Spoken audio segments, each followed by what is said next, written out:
Nous commençons donc la deuxième partie de la couleur en décoration. Je vous souhaite le bonjour à tous, à nos plus anciens élèves, anciennes élèves, et bienvenue aux nouveaux arrivants sur l'espace de notre classe virtuelle. Donc, je rappelle que le live, je le rappelle à chaque fois pour les nouveaux élèves, qu'il s'agit d'un échange spontané par chat pour répondre à vos questions et à vos interrogations, et que les élèves soient au milieu de la formation ou au tout début. Je voudrais quand même préciser que les questions devront se porter sur la présentation, le thème que nous abordons.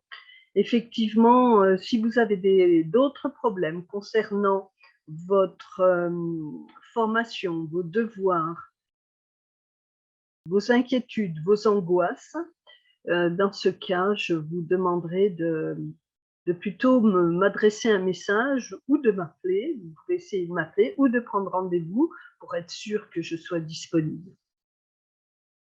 Donc, je voudrais encore faire une dédicace par rapport à mes élèves qui me permettent de partager les travaux, c'est-à-dire le travail, leurs illustrations. Vous verrez aussi qu'il y a certaines parties où nous reprenons un petit peu le cours pour une explication sur la couleur. Et puis, je remercie aussi les nouveaux élèves qui sont au début de la formation. Et nous les remercions également pour le partage de leurs travaux qui sont pour certains déjà très intéressants à partager, soit parce qu'ils sont très bien faits, mais aussi parfois parce qu'il y a de l'idée, de la créativité. Donc, alors, je vous invite à préparer vos questions au fur et à mesure de l'avancement de notre formation. Je rappelle que donc, je suis Odile Cimetière, votre professeur référent, que vous êtes habitué à moi. Je rappelle également que pour les corrections, il y a Orlane et Charlotte qui sont à nos côtés. Et nous les en remercions. Maintenant, les objectifs que nous allons voir, donc je rappelle que c'est une partie 2 concernant la couleur, qu'il y a déjà eu une présentation en octobre 2021 et que j'espère que vous l'avez donc déjà regardé. Si ce n'est pas fait, suite à ce live, ce sera intéressant d'aller le voir. Alors, bien sûr, je vous présente à mes participants par chat uniquement. J'ai mis des petits symboles, hein, ce qu'on appelle des avatars. C'est juste un petit peu pour rappeler que, à un certain moment, c'est un petit peu difficile de ne pas avoir de photos de vous en tant qu'élève. J'ai beaucoup d'élèves qui me mettent leurs photos et du coup, le relationnel s'en trouve amélioré. Vous n'êtes pas obligé d'aller chez le photographe, hein. Vous prenez et recadrez une jolie photo de vous, même prise chez vous pendant les vacances. Mais disons que c'est un côté sympathique et même les photos que vous nous mettez peuvent être humoristiques. Allez, alors, petit rappel rapide, parce que si je l'aborde à la fin, vous serez déjà saturé. Rappelez-vous bien que quand vous présentez vos visuels, donc c'est un rappel et synthèse concernant la présentation de vos visuels, c'est des choses que j'ai positionnées dans les annexes pédagogiques à la rubrique 9050. 9050, présentation, je ne me souviens plus le titre exact, mais c'est dès le début, si vous mettez par ordre, on va dire chronologique des devoirs, c'est 9050, présentation de visuels, les travaux d'élèves, quelque chose comme ça. Et c'est, voilà, on retrouve ça. Là, il s'agit de vous rappeler l'importance d'aligner vos photos, vos dessins, d'essayer d'éviter qu'il y ait des grands vides blancs. Ça, c'est très varié, hein. J'ai des élèves qui sont très doués, qui arrivent à trouver à l'œil une homogénéité. Et curieusement, j'ai des personnes qui me laissent des grands blancs, des grands vides au milieu de leurs feuilles. Donc, c'est à éviter. Je voulais rappeler aussi que vous avez toujours le souci de créer des frises et des bannières, selon le devoir, bien sûr. Regardez tout en haut. Le design d'après-guerre, eh bien, c'est une bannière qui correspond au devoir 1. En bas à gauche, bon, j'ai beaucoup d'exemples sur les bannières et les frises, simplement pour vous rappeler de bien les travailler selon les annexes qui sont à vos dispositions. Dès le devoir 2, notamment, c'est très important. Et puis aussi, de tout de suite, dès vos premiers devoirs, de penser à ce qu'on appelle une page de couverture, comme vous voyez ici pour le devoir 3009-C, 9 activités, ou ici pour un book Art Home, ou ici pour, à droite, j'ai une page de couverture qui est en format portrait avec un pré-cadre déjà prêt à être utilisé, où on rajoute ses photos, là avec des motifs de carré en diagonale sur la pointe. Maintenant, si vous n'aimez pas ce qui est très chargé, vous pouvez créer des présentations très aériennes. Bon, l'image n'est pas très qualitative, j'espère que vous voyez à peu près, on se rend compte. Donc, vous pouvez choisir la sobriété et aérer vos présentations. Voilà. La différence entre une frise et ce qu'on appelle, moi, ce que j'appelle bannière, parce qu'il y en a qui appellent bannière les frises. Par exemple, quand vous avez des fois des logiciels à laisser, vous avez une bande tout le tour qui rappelle le nom du fournisseur. C'était le cas, par exemple, est typique pour AutoCAD. Ceci est un travail AutoCAD en tant que professeur ou en tant qu'élève. Enfin, voilà, c'était tout le tour et en fait, c'était en frise. Pour moi, la distinction est claire. La frise, vous voyez comme en haut de planche d'ambiance aménagement de terrasse numéro 2, elle se positionne en haut. Là, c'en est une toute simple. Vous verrez au fur et à mesure des présentations et au fur et à mesure des annexes que vous verrez, vous pouvez voir qu'il y en a qui sont un petit peu plus élaborés et puis surtout, vous avez la planche stéréotypée qui montre comment mettre un plan et tout autour des photos, des textes que vous devez mettre de préférence en haut à gauche, votre logo, votre nom pour rappel, parce que vous n'êtes pas suffisamment célèbre pour qu'un logo se dispense de nom encore. Et puis ensuite, le nom de la planche et le nom du projet. À droite, vous avez justement là une présentation que moi j'appelle en bannière, c'est-à-dire c'est plutôt des pavés, des grosses pastilles qui montrent de quoi on parle. Là, on voit tout de suite du premier coup d'œil que c'est une planche ambiance et tendance et derrière que c'est un projet de rénovation. Bon, la qualité, mais je vais passer vite. Vous avez le même document de meilleure qualité dans vos annexes à 9050 présentations. Et puis vous le trouverez si vous mettez en appuyant sur le mot non dans vos annexes. Ça vous permet de mettre en ordre croissant ou décroissant. En ordre croissant, il sera dès le début. La petite ligne qui est en haut, mais en fait, c'est une ligne de bas de page. Rappelez de quoi on parle.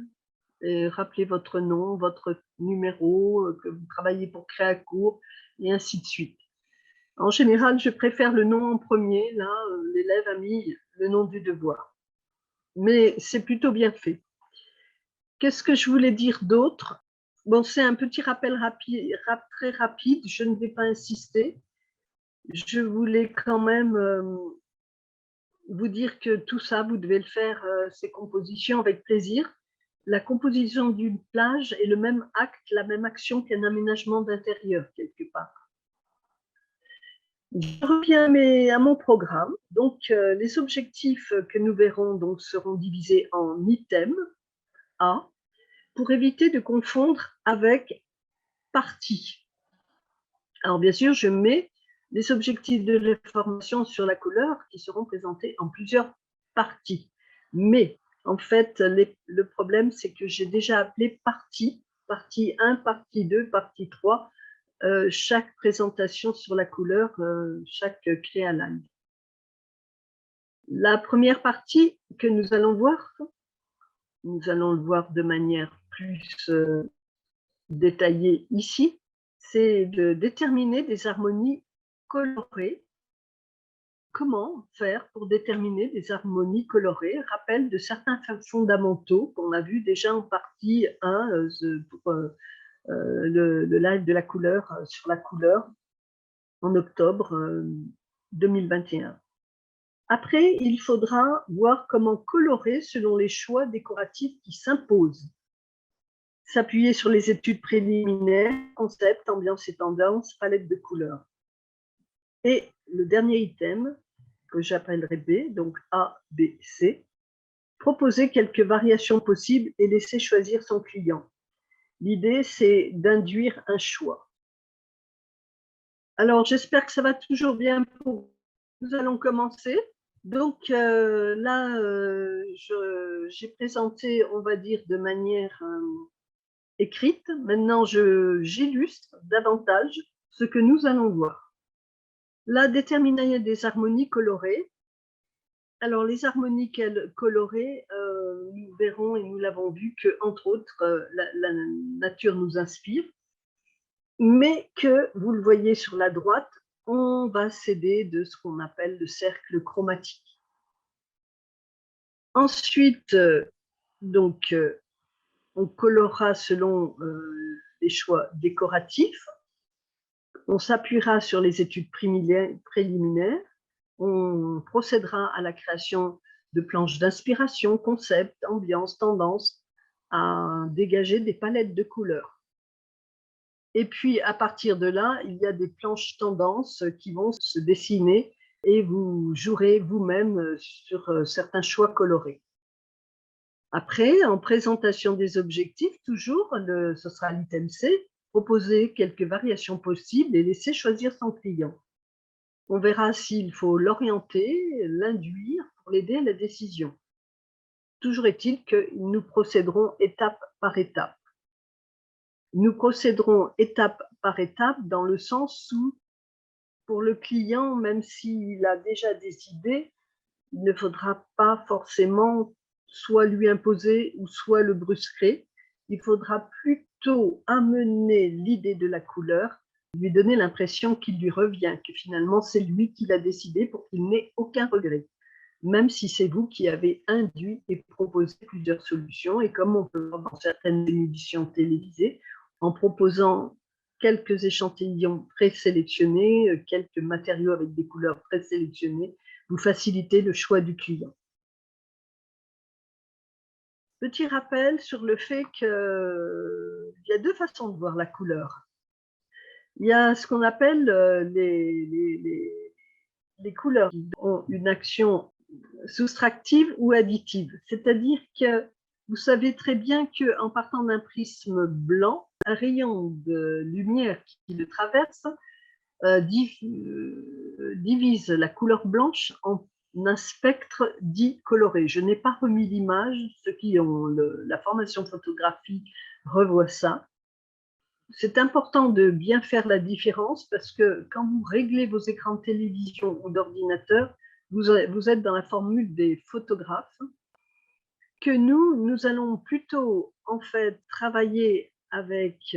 Alors, ils sont bizarrement faits, ces assemblages, parce que nous, en peinture et on va dire en technique davantage de réflexion de la couleur, sauf si vous travaillez avec une tablette ou uniquement en numérique, c'est que on va partir d'un cercle chromatique qui est divisé, nous allons le voir un petit peu plus loin, en 3 couleurs primaires. Le jaune primaire, et c'est l'assemblage de gauche avec les 3 roues que nous voyons, qui nous donne donc le jaune primaire, le bleu cyan et le rouge magenta qui est légèrement fuchsia. Et qui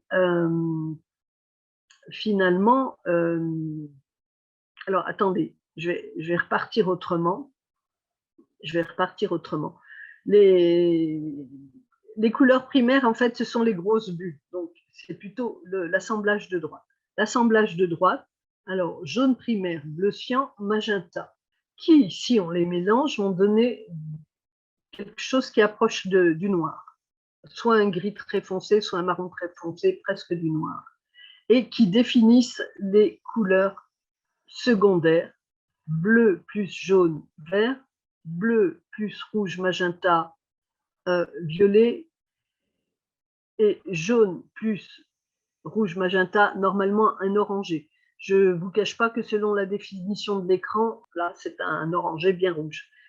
Après, sur la gauche, donc, effectivement, en photographie, on parlera plutôt de couleurs donc, rouge, bleu, vert, et qui donnent par leur mélange rouge et vert du jaune, rouge et bleu le magenta, et vert et bleu le cyan. Pour l'instant, nous n'allons pas approfondir plus loin, sachant que si vous travaillez donc avec du matériel, on va dire physique, de la gouache ou de l'aquarelle, ce sera les couleurs qui, quand on les ajoute, donnent les secondaires. Voilà. Alors que pour les photographes, ce sera plutôt l'idée de couleurs soustractives qui donnent des couleurs. Alors, je ne connais pas assez bien la partie image et photographie, donc je ne développe pas davantage. Par contre, ce qui nous intéresse, c'est que les deux cercles qui sont en bas, vous avez celui de gauche qui est un dégradé en allant vers le centre, en partant de la périphérie, des couleurs dites primaires, saturées, et qui, en rajoutant du blanc, s'éclaircissent. Et à droite, c'est l'effet inverse, en partant de la périphérie. Si on assombrit des couleurs, eh bien, on voit ces mêmes couleurs qui s'assombrissent. Nous reviendrons plus loin à la technique de la couleur qui s'assombrit. Pour assombrir une couleur, il vaut mieux l'assombrir en utilisant sa complémentaire et non pas du noir. Voilà. Le noir abîme énormément les couleurs. Donc voilà, nous allons plutôt travailler avec ce principe, ce cercle chromatique d'Itten. Alors, le cercle chromatique d'Itten on en parlera un petit peu plus loin de ce monsieur. C'est le cercle qui est utilisé chez les coloristes, qui est utilisé même dans l'industrie, l'automobile, dans le bâtiment. Et c'est une organisation de la couleur qui nous convient bien. Cette présentation de ce cercle chromatique, sachez que quand j'avais des élèves en présentiel, je leur faisais reproduire, représenter. Ils le traçaient géométriquement parlant, et puis ensuite ils le peignaient, ce cercle chromatique, et en même temps ils testaient eux-mêmes l'obtention des différentes couleurs. Donc je récapitule. Sur les pointes du centre, jaune, bleu, rouge. Je rappelle que le bleu est un bleu cyan, le rouge un rouge magenta. On obtient celles qui sont sur les côtés à l'intérieur, jaune et bleu le vert, jaune et rouge l'orange, bleu et rouge le violet. C'est pour cela que dans la leçon 2 du tome 1, je vous incite à déjà vous amuser à retrouver les mélanges de couleurs pour l'éprouver, le tester par vous-même. Ensuite, une fois qu'on a déterminé ces couleurs, on les projette et on les inscrit sur un cercle périphérique. On retrouve le jaune primaire, on retrouve le bleu, le rouge, et on va retrouver les couleurs dites secondaires, le vert, l'orange, le violet. Puis, on a des couleurs tertiaires, qui est le mélange d'une primaire, comme le jaune, et d'une secondaire, comme le vert. Voilà. Donc déjà, c'est un petit rappel, on comprend ça. C'est déjà présenté dans la première partie. Alors, qui est Itten, en fait? La couleur fut un de ses enseignements, et notamment à l'école du Bauhaus. Johannes Itten est un peintre, en fait. Il est un peintre suisse, mais qui a très tôt et très vite enseigné la couleur. Il a fondé même à plusieurs reprises des écoles pour son enseignement. Personnellement, moi, pour la petite histoire, j'ai eu, durant mes études d'architecte, un professeur de couleur qui enseignait aux Beaux-Arts eh bien, il nous enseignait selon les théories de Johannes Itten. Et comme je disais tout à l'heure,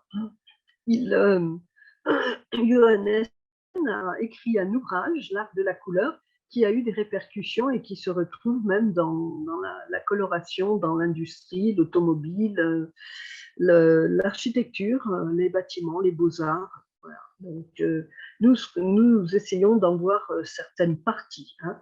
Dans la première partie, je parlais également de la façon dont il se rendait compte aussi que la couleur avait une influence sur, avait une influence qui était liée aussi à la personnalité des personnes. C'est-à-dire que selon les cultures, les pays, les traditions, nous n'utilisons pas les mêmes spectres colorés, les mêmes, on va dire, nuancier, les mêmes palettes de couleurs. Nous avons une sensibilité à la couleur qui nous est propre. Et toute la difficulté pour vous sera que vous aurez des clients aussi à gérer et qu'il n'y aura pas forcément votre goût à faire entrer en jeu. Mais petit à petit, l'expérience va faire que pour ceux qui veulent se lancer dans une activité professionnelle, eh bien, vous aurez à nuancer et à juguler les couleurs que vous proposerez. Des fois, vous pourrez oser aussi des harmonies de couleurs qui ne sont peut-être pas habituelles et qui plairont aussi à vos clients. Tout votre talent devra se développer. Alors, un petit rappel sur, voici Johannes Itten durant ses 3 âges. À gauche, quand il était jeune, et notamment qu'il enseignait à l'école du Bauhaus. Donc, je rappelle, dans les années 1920, 1900, il y a pratiquement 100 ans. Et puis ensuite, sa photo à un âge intermédiaire et puis tout en bas, lorsqu'il était beaucoup plus âgé. Ce qu'il faut rappeler, ce qu'il a amené comme innovation, Johannes Itten, c'est l'expérimentation. C'est que pour lui, la couleur, les formes sont aussi liées, les matériaux, et c'est pour ça aussi qu'on s'y retrouve beaucoup au niveau d'architecture et des décorations intérieures. C'est que nous sommes confrontés non seulement à un art purement visuel, mais aussi ce qu'on appelle kinesthésique, qui est celui du toucher. Et il demandait à ses élèves d'intervenir et d'être physiquement expérimental. C'est-à-dire, par exemple, pour vous donner un exemple, c'est que déjà, il commençait ses séances et ses cours par une séance de relaxation.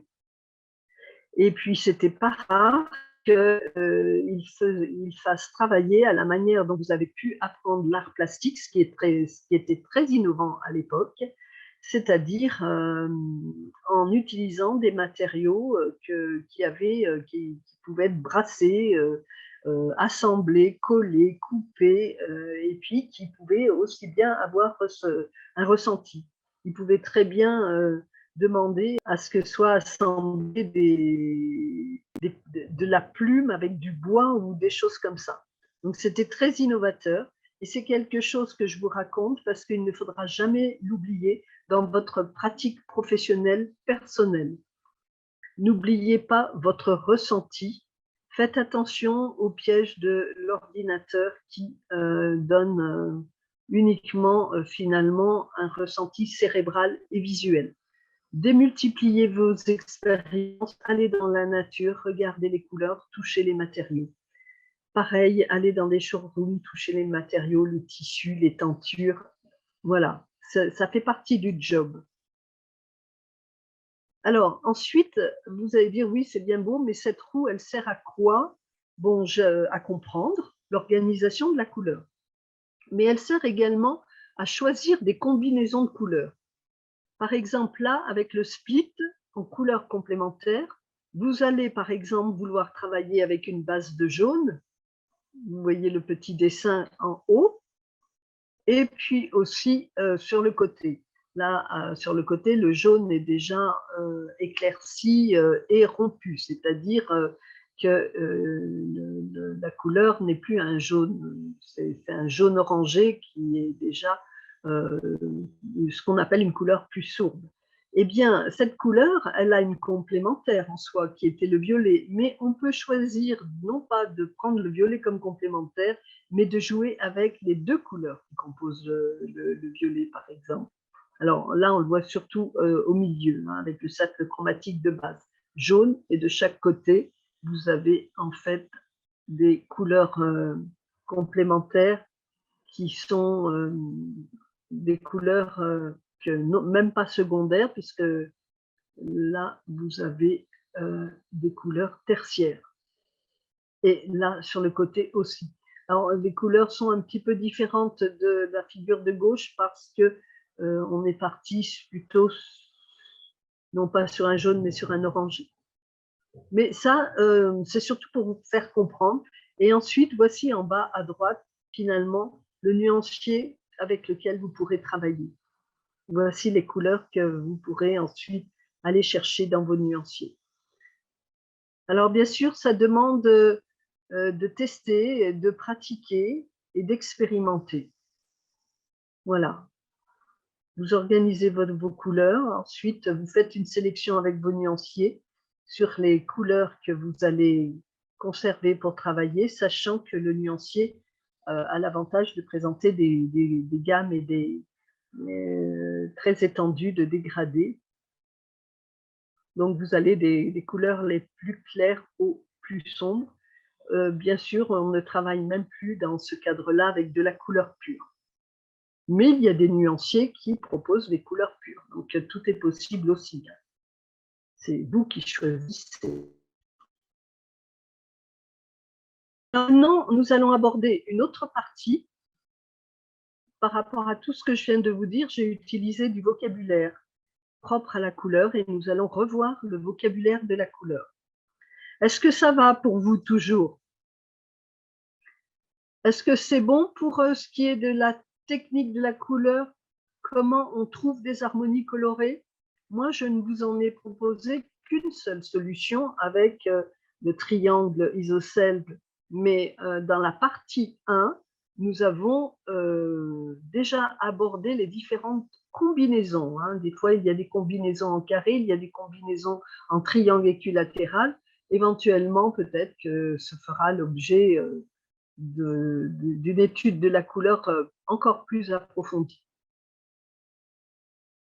Alors maintenant, nous allons donc de couleur et là, je me permets comment dire, de vous reparler des contenus des leçons. Sachez que j'ai des élèves qui sont très assidus et qui lisent les leçons, qui les relisent quand ils font des devoirs, et j'en ai d'autres qui croient déjà tout savoir et qui sautent à pieds joints les leçons, les explications, et puis qui finalement restent sur leurs acquis, n'apprennent rien de nouveau. Hein.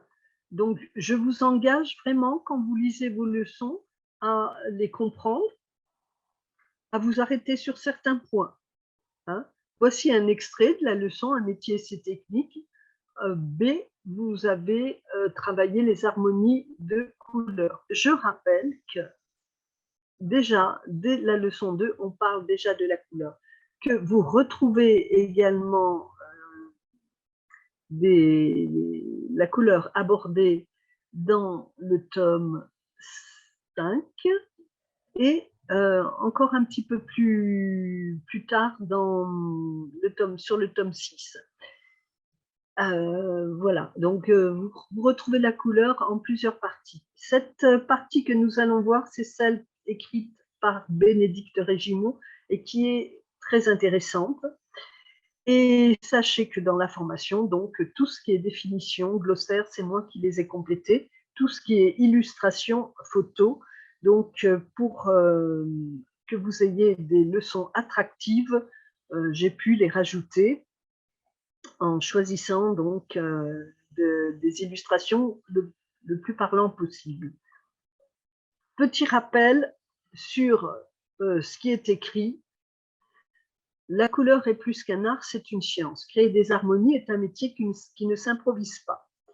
Ne prenez pas peur votre goût et votre sens de l'esthétique fait déjà beaucoup. Moi, la plupart de mes élèves me proposent vraiment des très belles présentations. Je vous félicite. Mais parfois, pour oser, pour aller plus loin, la technique de la couleur peut permettre de conforter certains choix. Donc, nous allons les voir.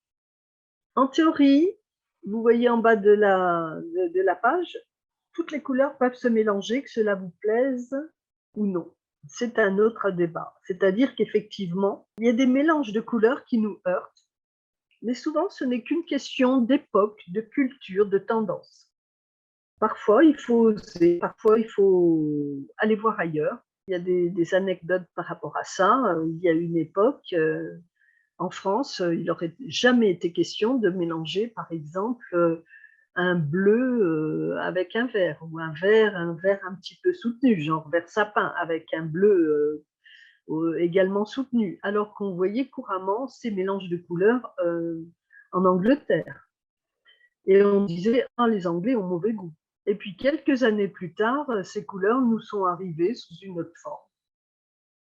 N'ayez pas de préjugés, surtout. N'ayez jamais de préjugés, parce que ce que vous jugerez un jour, peut-être que vous l'adopterez à une autre, quelques années plus tard. Parler de la couleur, de ses différentes nuances, teintes, de leurs valeurs. Il faut arriver à cerner les subtilités de la couleur.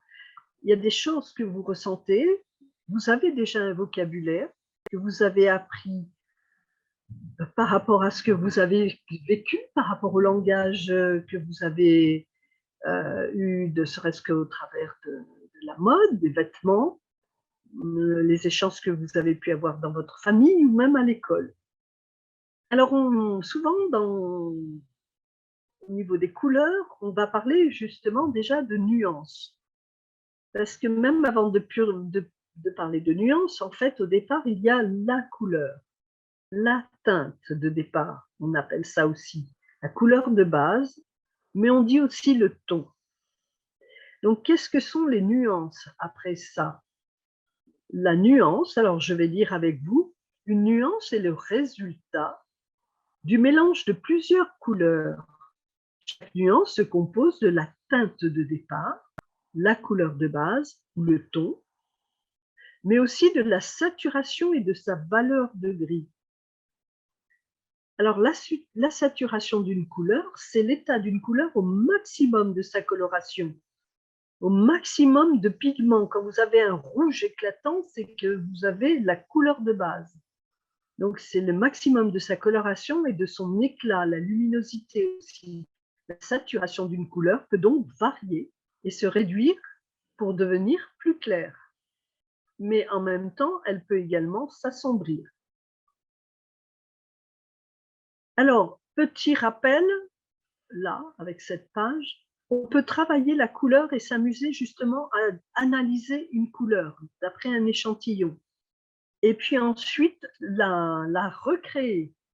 Même si maintenant il y a des appareils qui vous analysent tout ça, vous allez chez le coloriste ou le grand magasin de bricolage, ils ont des appareils, vous leur dites, voilà, je veux cette couleur, et vous allez repartir avec un pot, ils auront créé la couleur et c'est la machine qui aura tout fait. Mais vous, en tant que coloriste, c'est bon de savoir analyser une couleur. Je prends deux exemples. Le pavé de gauche, où il est écrit le vocabulaire de la couleur, a une base de rouge. Ça paraît évident. Ce n'est pas un rouge pur. Donc, ça veut dire qu'il y a eu des choses qui ont été mélangées. À droite, là où est écrit « Analyser une couleur, la décomposer, reproduire une couleur sera vue en partie 3 », il y a une base de jaune. Mais elle a été éclaircie et peut-être a été un petit peu ce qu'on appelle rompue, c'est-à-dire assombrie également. Là, on n'a pas qu'un jaune pur qui a eu du blanc. On aurait sinon un jaune citron. Là, il y a eu une autre teinte qui a été rajoutée et qui permet de tirer sur de l'orangé.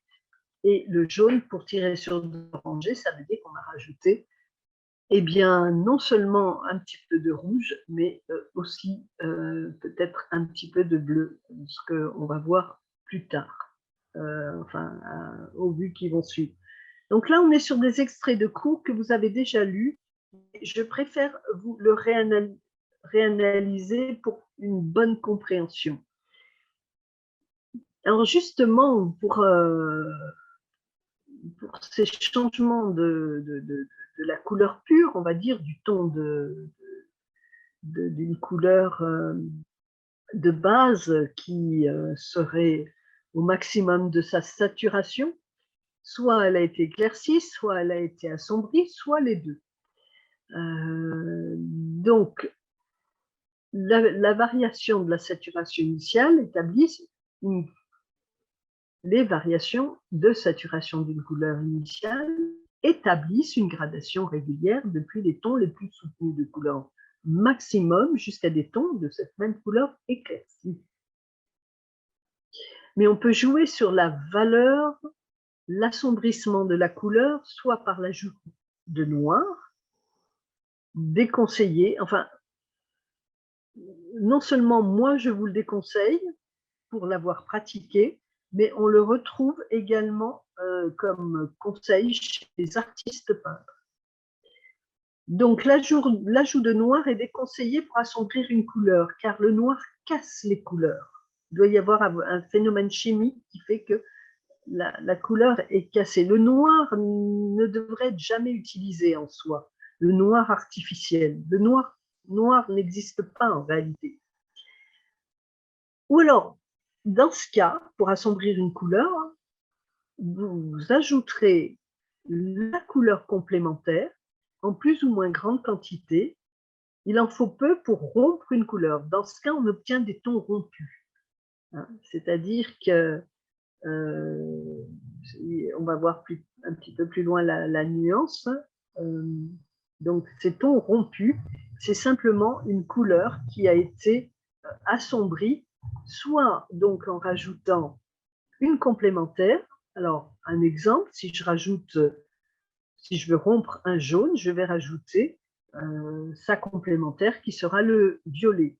Et le violet est fait avec du bleu et du rouge. Donc, je peux très bien directement dans mon jaune rajouter à quantité égale ou inégale du bleu et du rouge. Souvent, c'est comme ça qu'on fait d'ailleurs. On ne fabrique pas la complémentaire, on rajoute les deux couleurs qui vont servir à faire la complémentaire. Et en jouant un petit peu plus sur le rouge ou le bleu, eh bien, on obtient des variations jusqu'à obtenir satisfaction.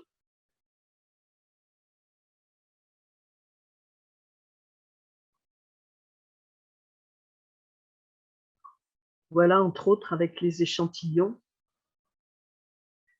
Donc, les résultats que l'on peut avoir. Alors là, on va zoomer sur l'exemple du jaune. Voici une couleur de ton jaune d'une saturation moyenne dès le départ.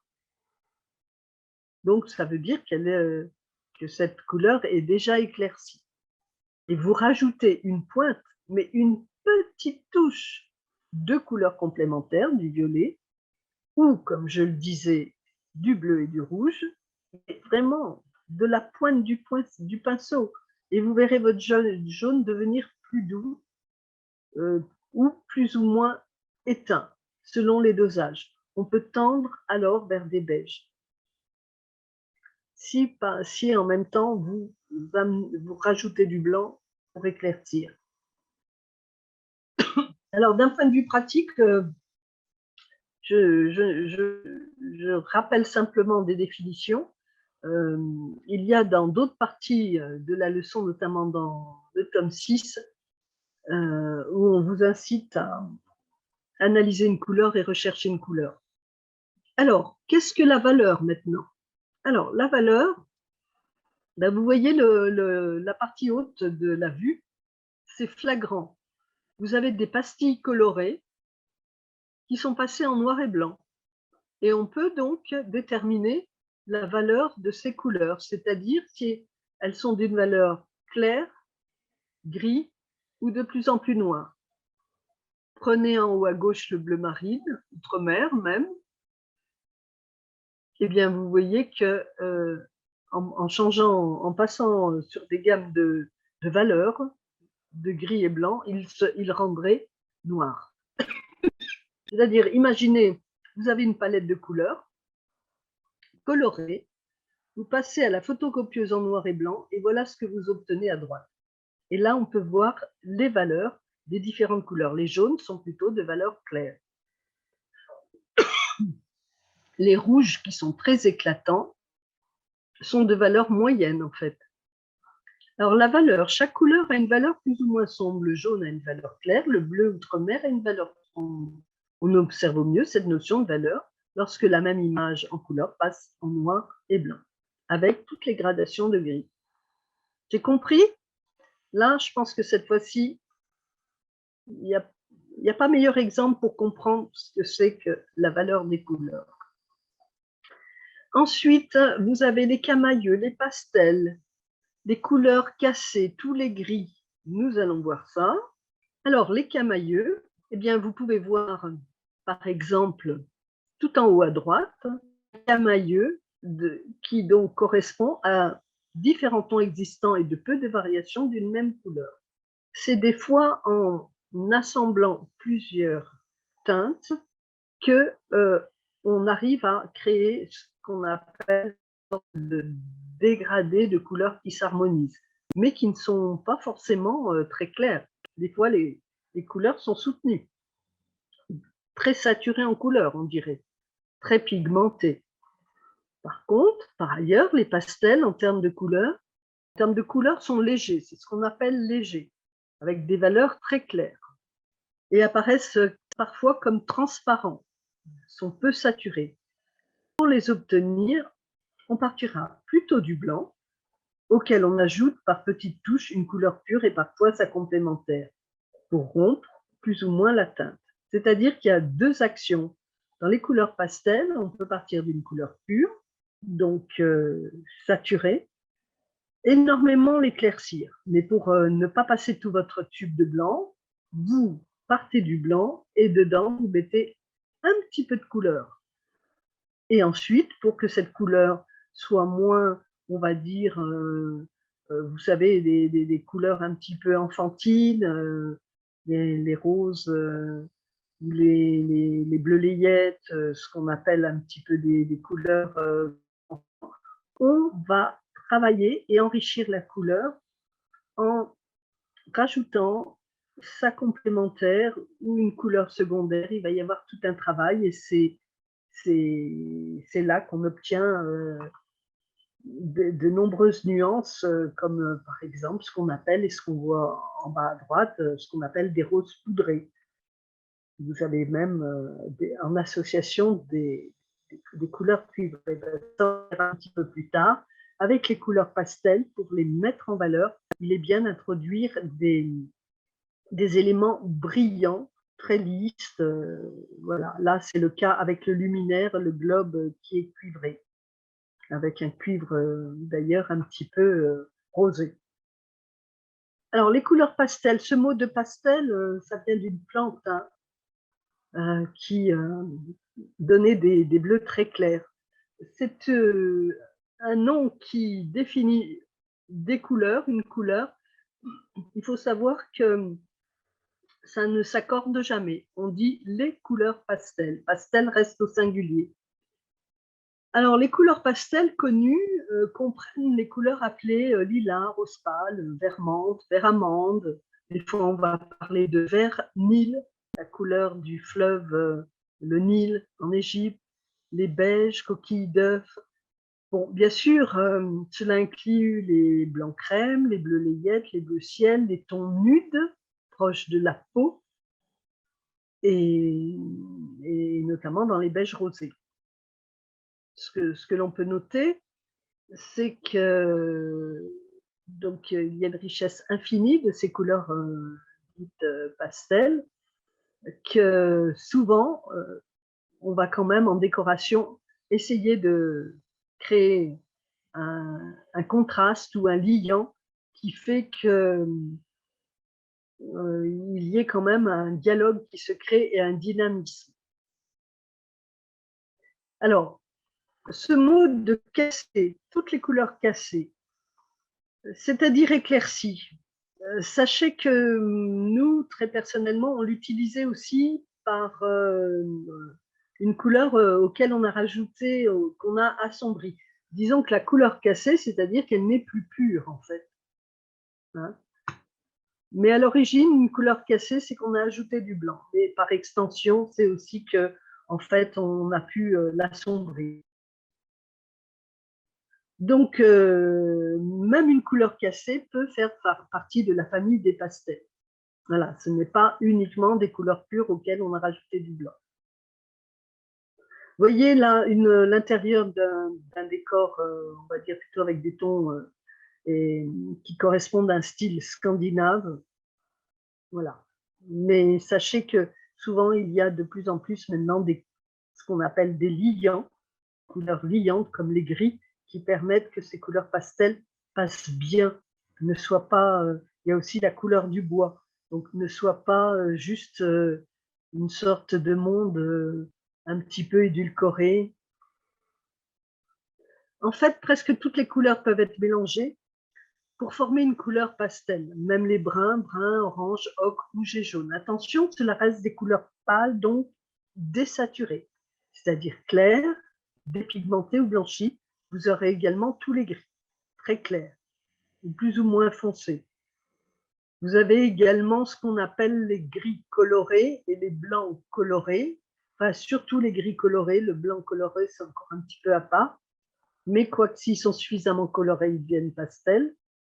Vous qui travaillez derrière votre ordinateur, vous avez bien pu vous rendre compte qu'il y en a de toutes sortes avec des nuances de couleurs par derrière, des gris un petit peu bleutés, des gris un petit peu verdâtres, des gris un petit peu rosés, et qu'il faut faire attention quand on choisit un gris qui accompagne d'autres couleurs.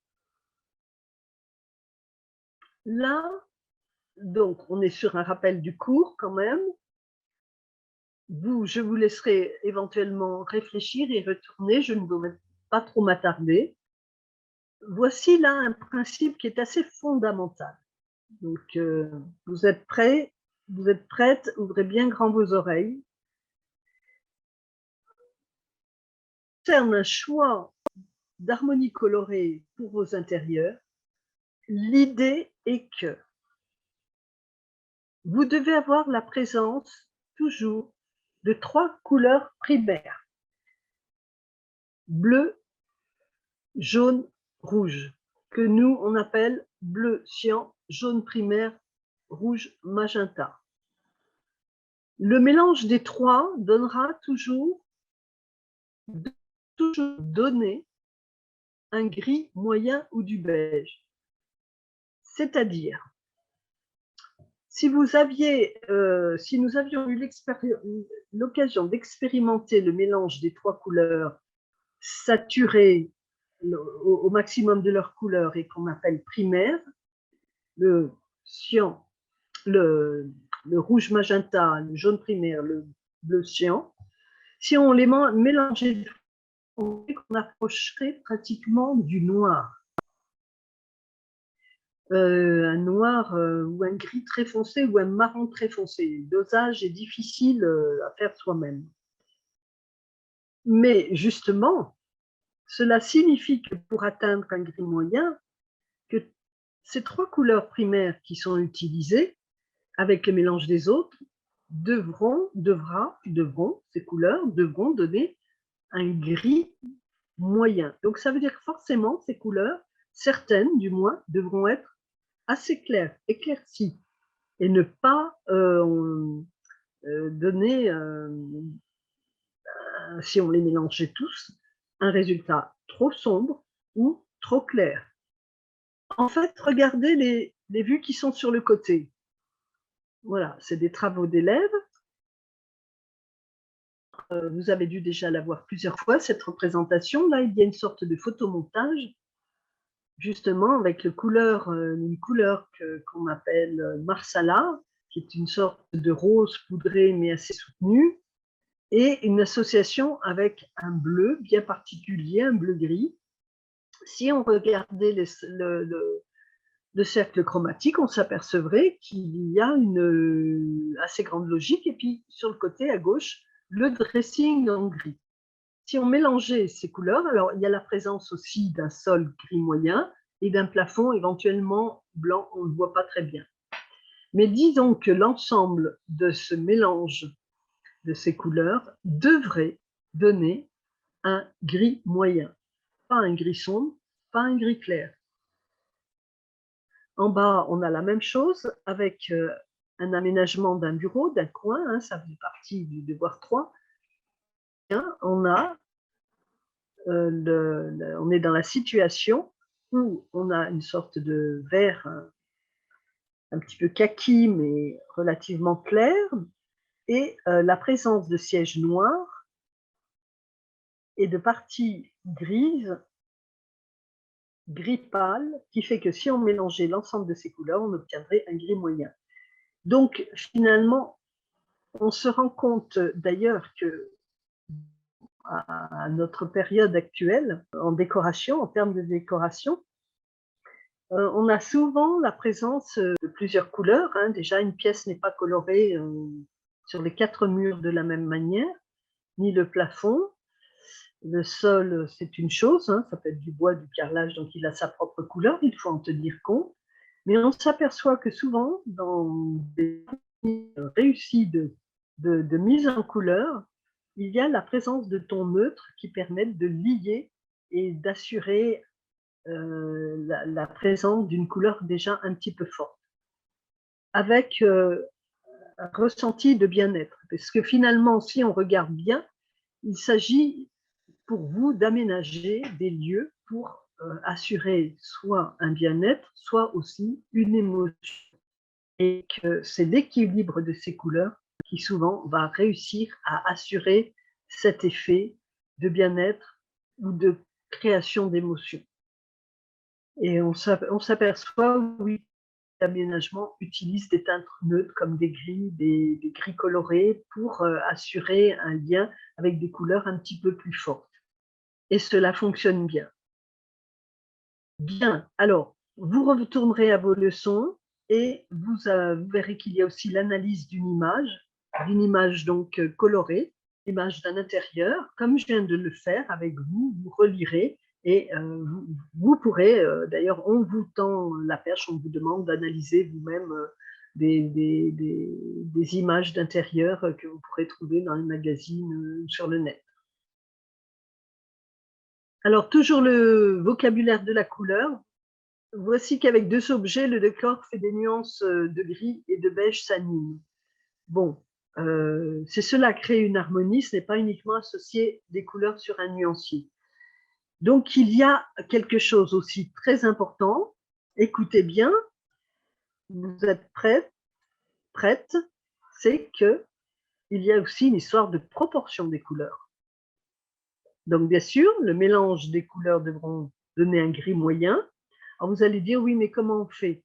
Alors, justement, c'est pour ça que des fois, on peut faire des tests soi-même en reprenant ses couleurs de nuancier avec son pinceau ou éventuellement avec une tablette graphique, son ordinateur, il y a toujours moyen. Donc, ayez l'esprit des proportions, des couleurs. En général, on retiendra qu'il y a une teinte principale qui est de 60% de la perception visuelle, une teinte secondaire qui représente 30% et un contraste fort, coloré, qui représente 10%. Voilà, très important, très intéressant à retenir. Donc voilà par exemple quelques illustrations. Alors tout simplement à partir d'une esquisse, hein, la teinte principale là sera le blanc, la teinte secondaire sera les gris, les beiges, et le contraste sera ces couleurs un petit peu soutenues qu'on appellerait soit rouge magenta ou fuchsia. Alors bien sûr, le nom des couleurs, il faut s'en méfier parce que le fuchsia d'un coloriste ne sera pas le même chez un autre fabricant de couleurs. C'est pour ça qu'il y a eu des nuanciers qui se sont créés à partir de numérotation et de code. Mais c'est intéressant d'utiliser dans nos métiers la poésie des couleurs. Voilà.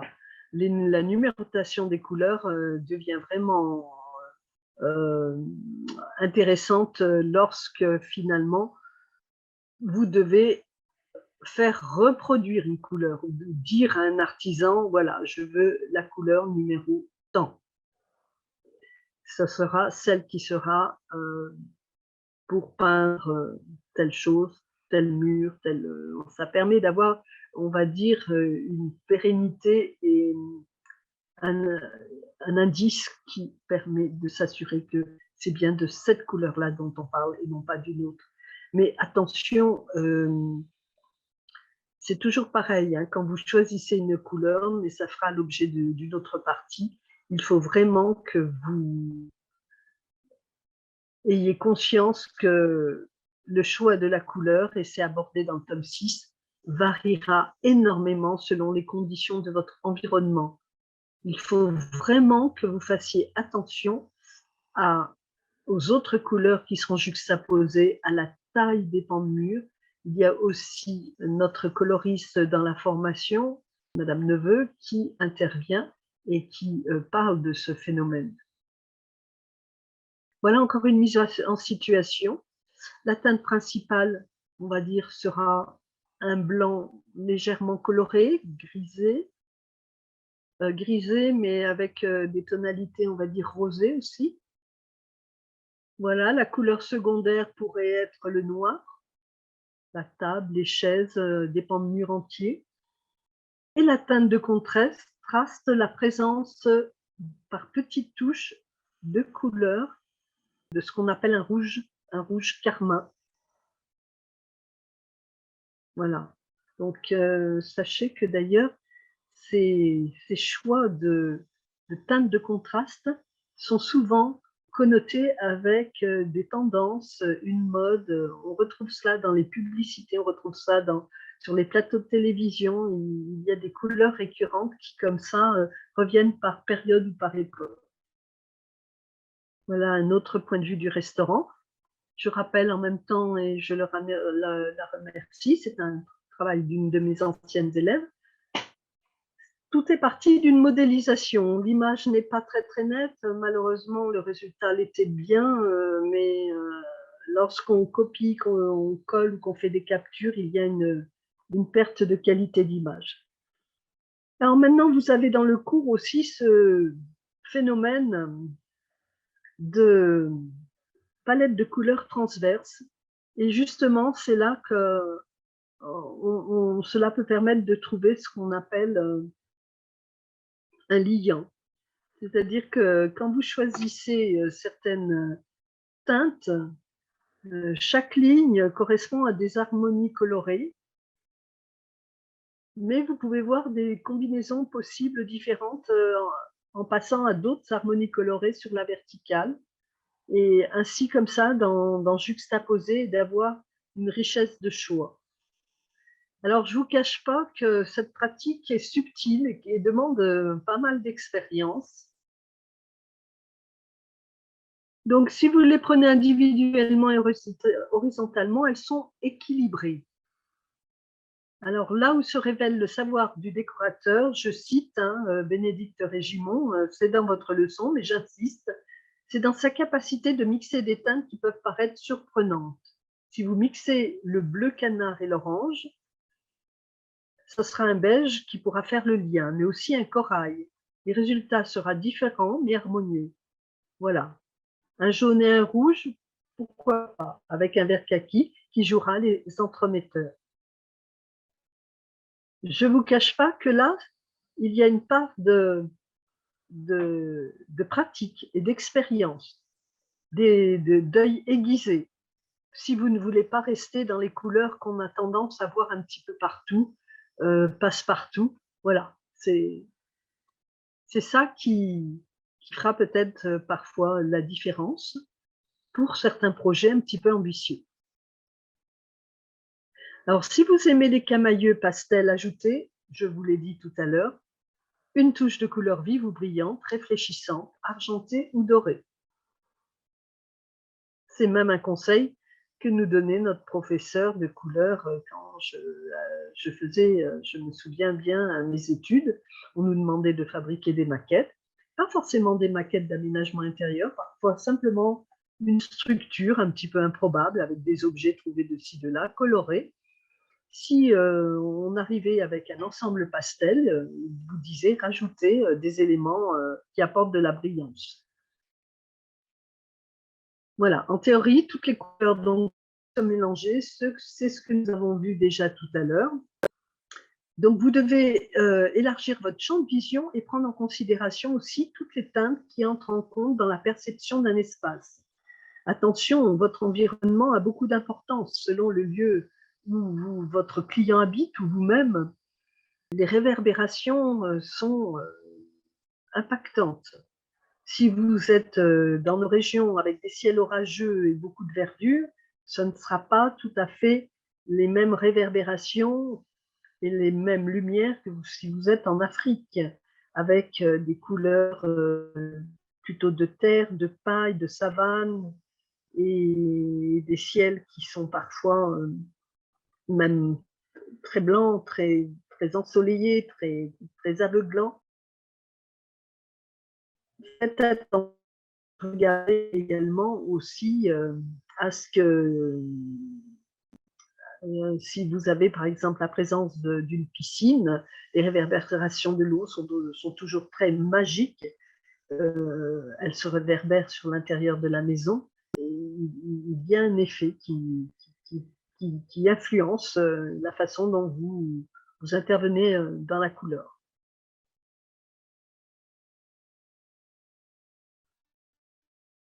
Alors, donc, analyser une couleur, la décomposer, je le rappelle, ce sera vu en partie 3. C'est assez simple en soi. Je pense qu'avec un petit peu de pratique, tout le monde peut y arriver. Et nous allons passer à la suite. Colorer selon les choix décoratifs qui s'imposent. S'appuyer sur les études préliminaires. En fait, de quoi s'agit-il? Eh bien, écoutez, là, pour ce qui concerne déterminer des harmonies colorées, c'est-à-dire qu'en fait, que ce soit pour vous ou pour un client, vous allez devoir vous décider. Comment si, alors, on a vu un petit peu les principes théoriques jusqu'à maintenant. Donc, je ne vous cache pas que ce qui nous intéresse maintenant, c'est d'opter pour des choix. Alors, des fois, vous avez des pulsions. Donc, très bien, c'est pas mal. Vous êtes inspiré. Et des fois, un petit peu moins. Donc, je rappelle que en fait, je vais m'aider de mes outils et que ma préétude et mes diverses planches et mes visuels vont me servir à ça. On va s'appuyer sur les planches de brief en anglais. Alors, je rappelle, la planche de brief, c'est en fait brief dans le sens où on a pris des notes. C'est pas dans le sens bref, rapide. On va s'appuyer sur la planche concept, ambiance, tendance, mais aussi d'autres éléments. Il y aura ce qui se passe, l'air du temps, les dernières pratiques en matière de mode, les styles que vous avez appris à repérer, à bien connaître. Vous avez votre œil qui est aguerri et sensible. Donc, c'est important, votre inventivité, votre créativité. Vous avez aussi vos connaissances. Alors, bien sûr, hein, votre inventivité, votre créativité, je dis bien attention, ça ne fait pas tout non plus. Il ne faut pas non plus, des fois, rester figé sur ce qu'on voit autour de soi qui est à la mode. Des fois, vous pouvez oser, mais il ne faut pas non plus oser au point de, on va dire, brusquer le client. Il s'agit de ne pas non plus le contrarier et qu'il se retrouve à dire oui à des choses qu'il n'a pas forcément voulu. Votre connaissance théorique et pratique du cercle chromatique et des combinaisons vous aideront, et vos connaissances des variations de la couleur et de leurs combinaisons possibles, c'est tout ce que nous venons de voir. Mais vous avez aussi votre expérience qui est en train de se construire, qui est allons repartir de cette étude. Vous avez eu l'occasion de la voir plusieurs fois.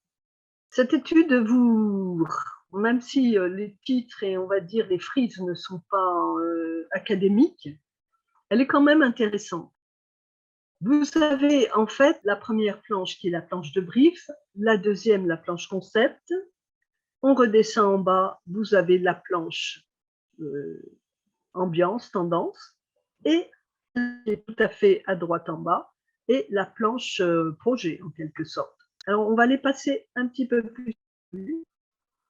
Donc dans la planche de brief, vous avez en haut à gauche, alors je n'ai mis que l'extrait qui nous intéresse. Donc le rappel du projet, il est grand temps pour J, 19 ans, de réactualiser sa chambre. Cette chambre d'enfant n'est plus forcément de la convenance de la jeune passionnée et étudiante en mode. J souhaite également, voilà, patati patala, c'est-à-dire qu'en fait, on a le contexte. Rappelez-vous que dans la planche de brief, on mettra un petit plan, on mettra les caractéristiques et les dimensions, éventuellement quelques vues et envies de la personne ou du client, et puis il faut avoir déjà une rubrique sur les couleurs, les couleurs. C'est à vous de faire parler vos clients. C'est à vous de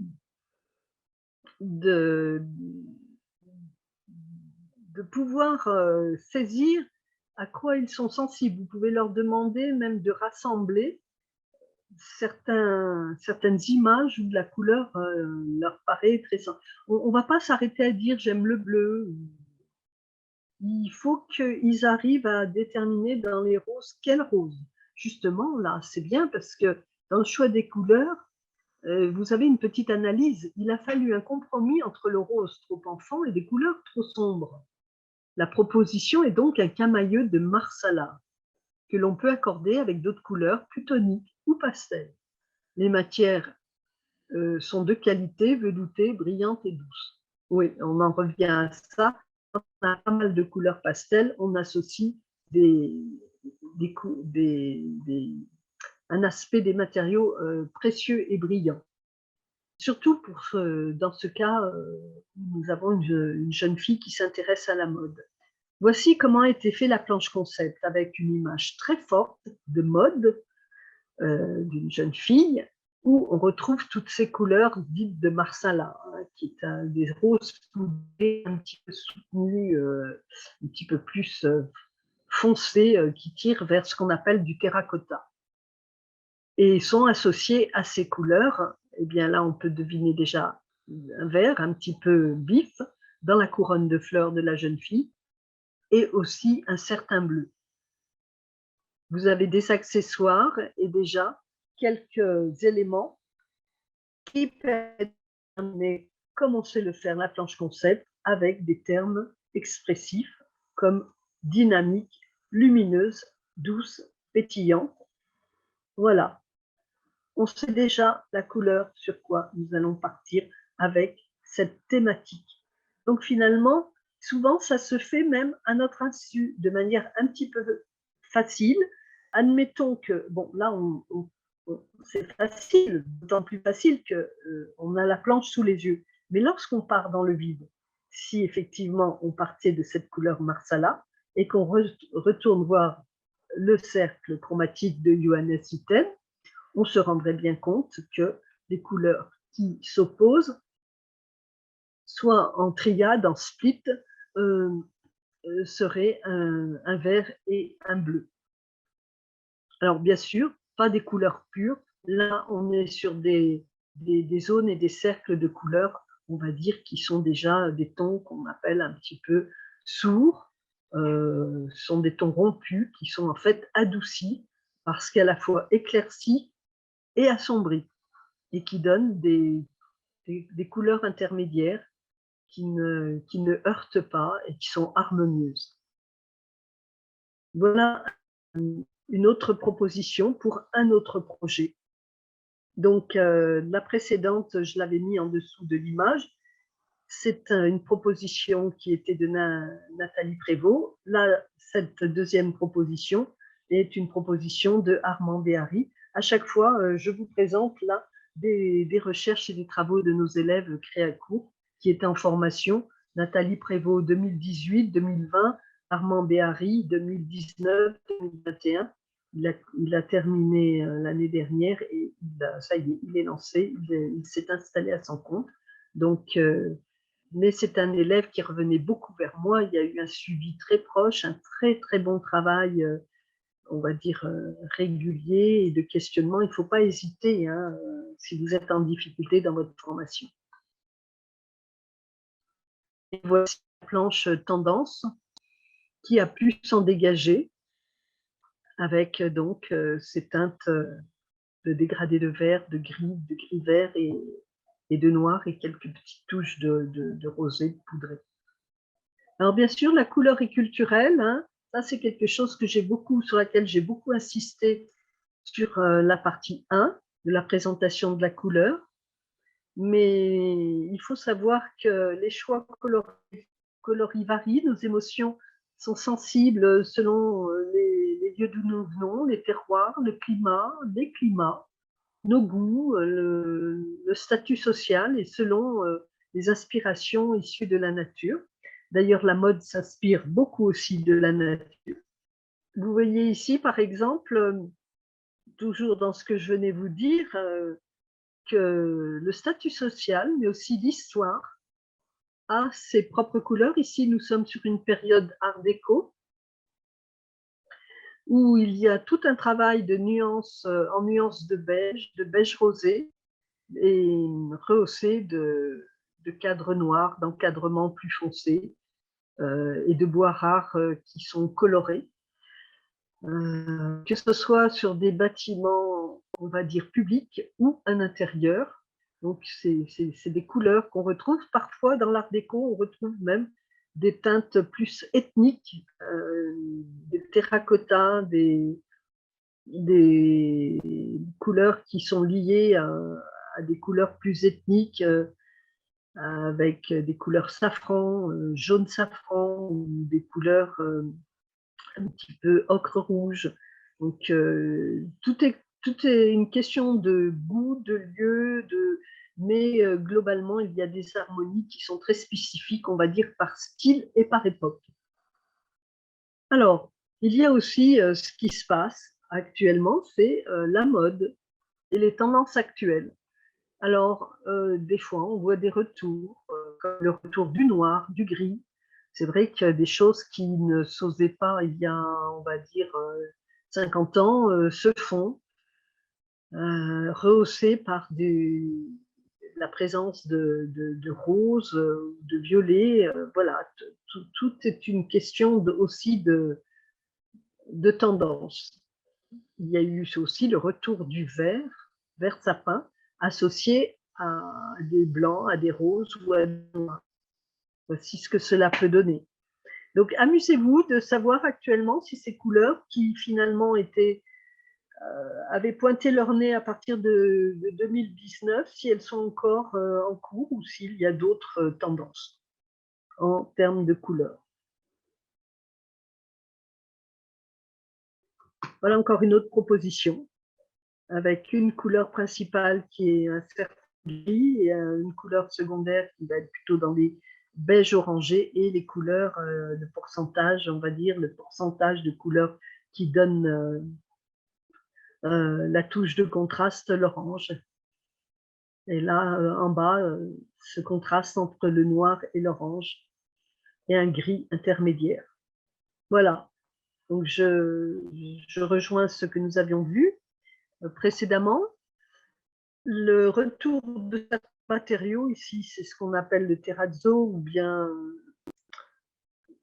oui, c'est un assemblage en fait de cailloux colorés dans différentes couleurs. Des fois, c'est uniquement dans des nuances de gris avec des couleurs pastel.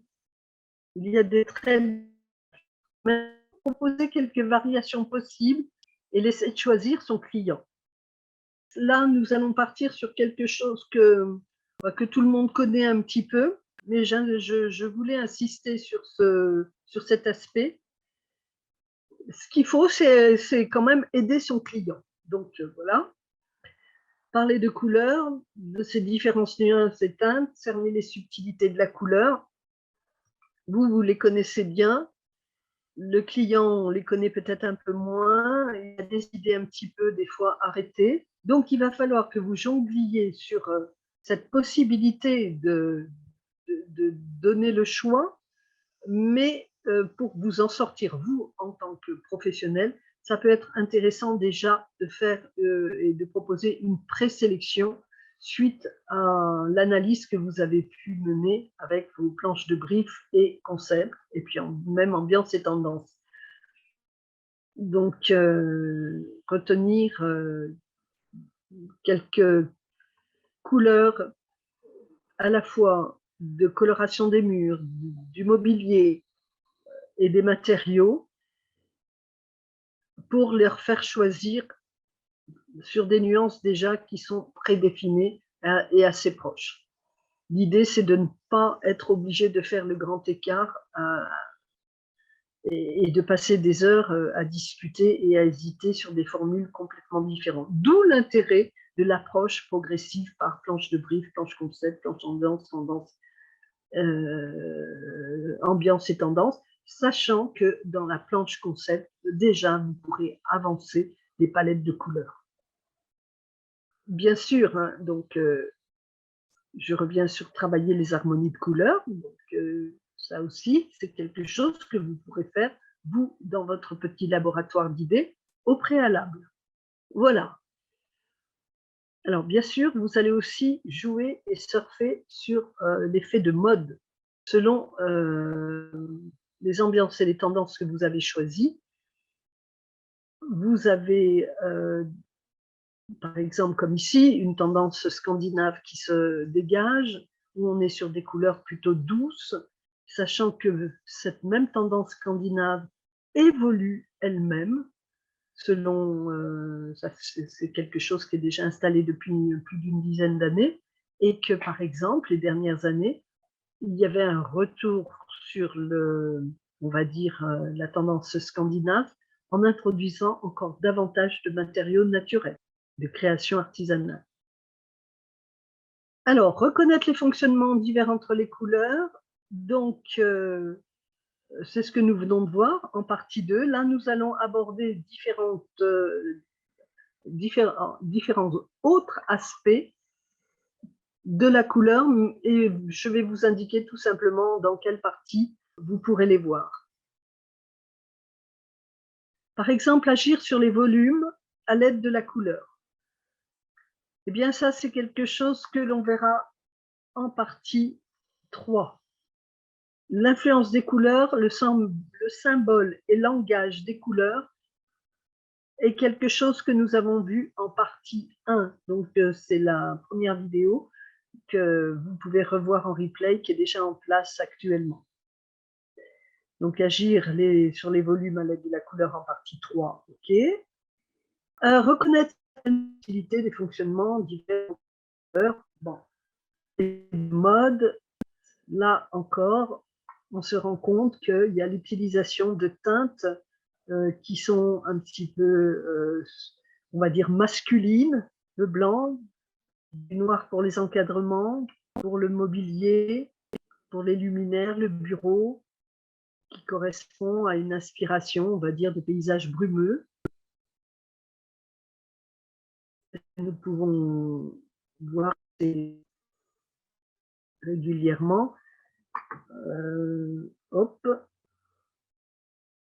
Alors, parfois, oser la couleur, hein, la magie de la couleur, c'est quelque chose que l'on peut donc évoquer. C'est ce qu'on a vu aussi déjà en partie 1. Il y a tout un vocabulaire, donner des couleurs, des tons subtils, marier les couleurs, qui nous donne aussi l'étendue de ce qui peut être réalisé. Donc la couleur est ce qui donne vie à une pièce, la couleur modifie l'aspect général, la couleur crée une atmosphère. Alors chaque couleur a ses qualités propres et agit sur nos ressentis. Chaque personne, chaque client, vous-même, vous avez vos propres émotions par rapport à une planche colorée. Et quand vous fabriquez des planches couleurs, vous voyez qu'il y a une certaine magie à les créer et c'est quelque chose que je vous encourage à faire. J'ai une de mes élèves qui spontanément m'avait envoyé et adressé toute une série de planches sur les différents assemblages et nuances de couleurs. C'est quelque chose que vous pouvez vous préparer pour présenter à vos clients. La couleur est culturelle, donc bien sûr, hein, vous voyez là, en haut à droite, la même image que tout à l'heure sur une vue d'un intérieur scandinave. En haut, en bas à gauche, une tendance toujours au naturel, mais plutôt dans les pays chauds, le Brésil, on va dire d'autres régions. C'est une aspiration qui est universelle, c'est la tendance, mais elle s'exprime différemment selon les pays. Je voulais faire un arrêt sur image sur cette planche colorée qui est intéressante, qui est montée avec finesse par Armand Biarri. Dans son book, vous voyez, il y a une bande d'effets marbre derrière et il a dessiné cette perspective avec un travail fait main. Donc là aussi, on peut arriver à restituer avec du dessin à la main les couleurs que l'on peut proposer. Je rappelle que voilà, la couleur détient du pouvoir. À vous, dans votre carnet de notes, de commencer de chercher des assemblages et d'y coucher vos réflexions. N'hésitez pas également à mettre des pastilles de couleurs sur les choix arrêtés, et y compris concernant les matériaux. Voilà des nuanciers de couleurs retenus pour cet aménagement. Donc tout ça, ce sont des travaux d'élèves. Voilà. Sachant qu'il y a d'autres parties qui normalement devraient suivre et compléter hein, l'influence de la couleur, comme je l'ai noté sur notamment le volume des pièces, entre autres. Je vous dis au revoir. J'espère que vous avez apprécié, et ceux qui n'ont pas vu, on va dire, la première présentation sur la couleur d'octobre 2021, n'hésitez pas à aller la regarder, elle est dans les classes virtuelles de votre espace élève. Bien, ben, je vous remercie pour votre présence. C'est toujours, je suis toujours ravie de pouvoir partager avec vous. Je n'ai pas eu de questions. Je pense qu'elles viendront ultérieurement. Quoi qu'il en soit, je suis toujours présente pour vous répondre par la messagerie ou par téléphone. Et je vous dis à très bientôt.